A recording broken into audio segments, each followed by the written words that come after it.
আমরা এই জয়টা ডেডিকেট করব প্রতিবারের মতো 21শে জুলাই, কারণ ওই দিনটা আমাদের শহীদ তর্পণের দিন, ওটা জনগণকে ধন্যবাদ জ্ঞাপনের দিন।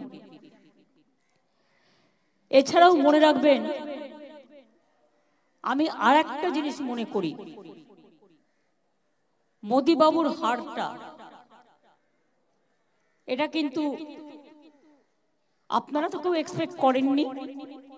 ইভেন সাতটা বাজার শেয়ার বাজার এতে বড় স্ক্যাম হয়ে গেছে। এক্সিট পোলের মধ্যে দিয়ে কখনো বা ইলেকশন ডিক্লেয়ার হওয়ার আগেই আপনারা ইলেকশন ডিক্লেয়ার করে দিয়েছেন। It's a big crime. এটা নিয়েও আমরাও ভাবনা করছি যে আমরা আইনের পথে যেতে পারি কিনা।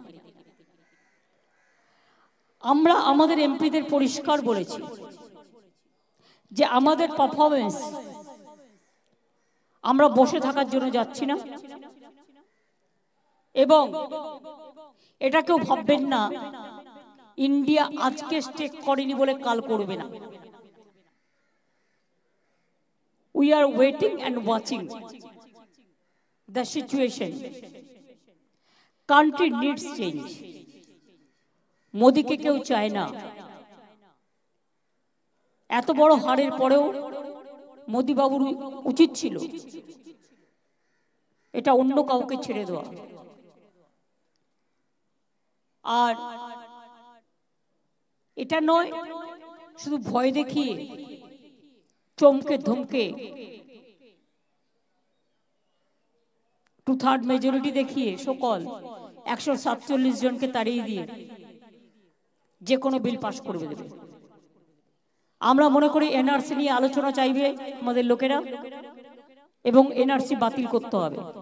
নিউ গভর্নমেন্টের কাছে আমাদের, নিউ গভর্নমেন্ট আলটিমেটলি ইন্ডিয়ারই হবে, বাট যে কতদিন থাকে একটু সামলাতে দিন, একটু দেখতে দিন নিজেদের কাকে কতটা সন্তুষ্ট রাখতে পারছে। ইন্ডিয়ার মধ্যে তফাৎ কি জানেন? এনডিএতে যে টিমগুলো আছে সবার প্রতি আমার রেসপেক্ট আছে, বাট ওদের চাওয়াটাও বেশি আছে। কিন্তু ইন্ডিয়াতে যারা আছে আমরা কিছু চাই না, আমরা শুধু মানুষের ভালো চাই, দেশের ভালো চাই। তাই মনে রাখবেন, we are dedicated and determined. সেই জন্য let us wait and watch. পারফরমেন্সে একদিনের জন্যও গভর্নমেন্ট থাকবে। NRC, CAB, uniform civil code যেগুলো গাইড জোরে পাশ করা হয়েছে,